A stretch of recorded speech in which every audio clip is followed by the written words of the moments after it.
Going to ask you to tell us a little bit about yourself. Okay, my name is Tonya Liburd. My nickname's Trisha. If you like, you can call me that. I write science fiction, fantasy, and horror. I have mostly fantasy out. I have some dark fantasy published. I have some horror published.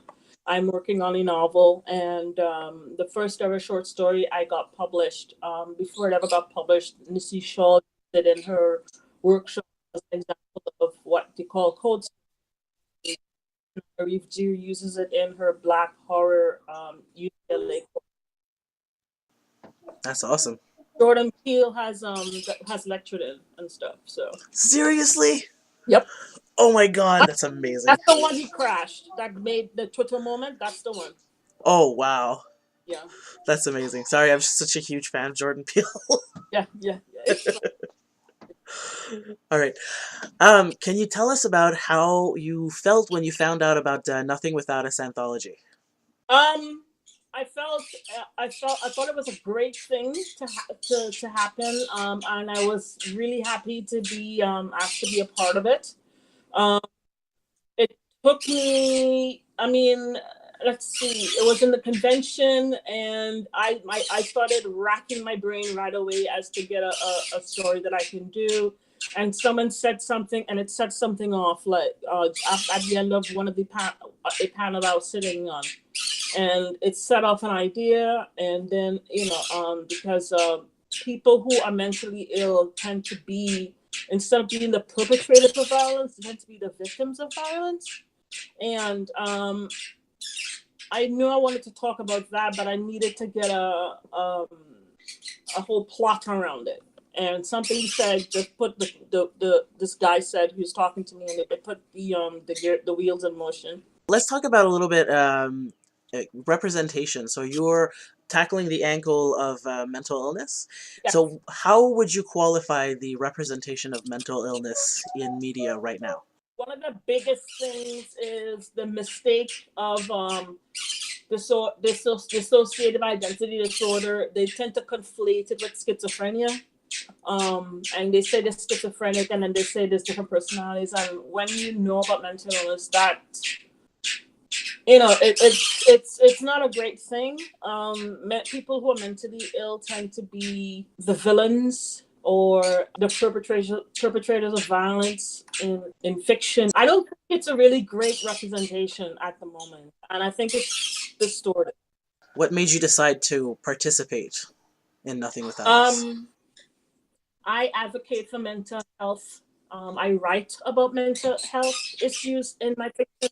It features prominently in a few stories that I've written. Child abuse issues as well features very prominently in a lot of the fiction that I write.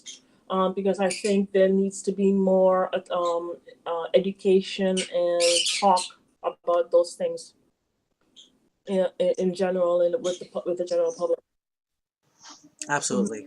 Your story tackles homelessness and violence as well as mental illness. Can you talk about that a little bit? Okay. Everything's fine now, but when I was a teenager, when I first came to Canada, I encountered and I was a victim of child abuse. And the idea was that I was supposed to get a job in the summer, and I was kicked out literally for telling a relative that I was going to a job interview when they asked where I was going. So I've encountered homelessness, but I've never been on the streets. But I know a lot of people who have been. I have been involved with Covenant House for several years as a client, and also as when you work side by side with the staff as a peer support. And I did that for a few years, especially with the outreach program. So they give you literature to read, and you find out, like, things I found out was that child welfare agencies and institutions noticed that West Indians put a very big focus on education with their children, and they tend to be well educated when they come to Canada, which is nice. And also that 2% of kids who run away from home run away because they don't like the curfew. The vast majority, like 89 to 95%, run away because of abuse, neglect, in that order. Um, Mostly abuse, and then to a little bit more, to somewhat less degree of neglect. I was just reading an article on Facebook yesterday where about one third of the homeless children who are on the streets are quilt bag or LGBTQIA plus. Um, that needs to change. Um, And do people who are homeless tend to encounter a lot more violence in their daily life? yes, yes, yes. There's a lot of classism that goes on. People think that you're homeless because you're not working or you're lazy. It's because the people who are homeless are the ones who fall through the cracks. The system isn't perfect. It's far from perfect. And it's not designed for the the um the people who need it. A lot of people who are mentally ill are end up becoming homeless because they can't function. They've lost touch with reality, and no one decides that they're going to help them.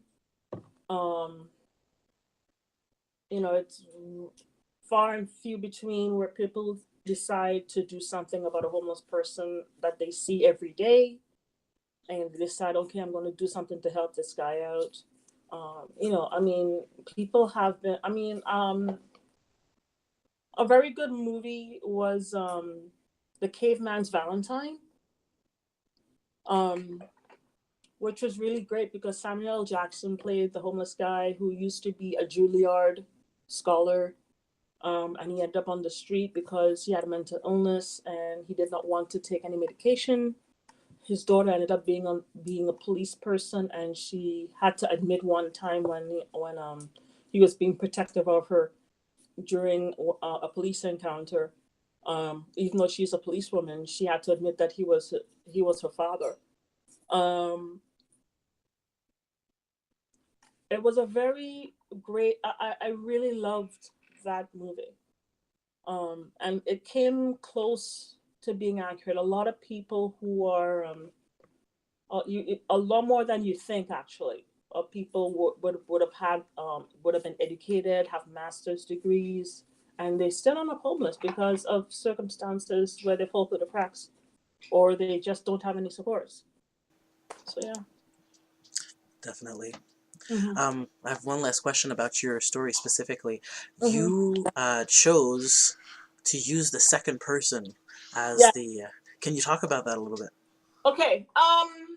The first time I tried to write the second person, I ended up writing a combination of first and second person, and it got longlisted for the Carter V. Cooper Vanderbilt $10,000 short story award, which is a good result.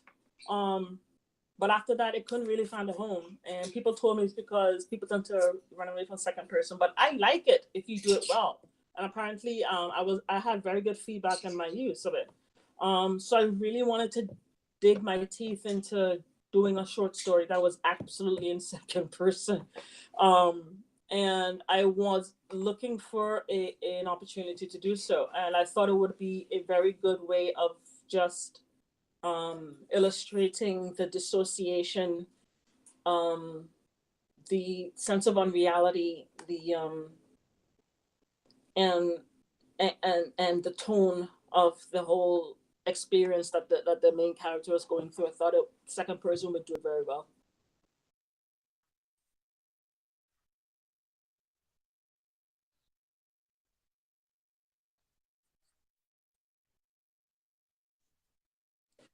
Um, Fiction is a good way to explore things, give people a bit of remove to look at things objectively rather than have.